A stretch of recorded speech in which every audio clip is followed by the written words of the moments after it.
Hey everyone, welcome back to another video from Bullion Now. BullionNow.com.au, your best place to buy bullion bars and coins shipped to you worldwide from Melbourne in Australia. We've got Alex with us today.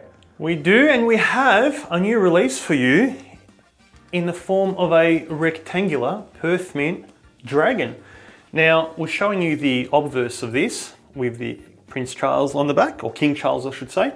And we're not showing you the reverse because this is the old coin. We haven't received our Perth Mint allocation yet, although you can pre-order them online.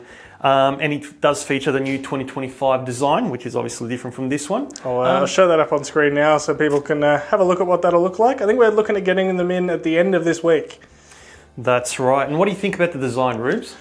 Look, it's a bit different from the other ones, and I like that it's got a bit of a central focus point with the face in the center there, but I don't know, it's not really grabbing me in the way some of the other ones have. Well, it's actually grabbing me, but perhaps for different reasons. I'm getting a bit of an 80s vibe, like this is a type of dragon design I expect to see in the States on the back of a satin jacket, so... Well, we've got the new Karate Kid movie coming out. I feel like it almost ticks that box a little bit. It's a perfect Cobra Kai accessory for your stack, so... Yeah, there you go. Yes. So yeah, let us know what you think of this design down in the comments below. There will be a pre-order link down in the description of this video, and yeah, you can grab yours down there now. Until next time.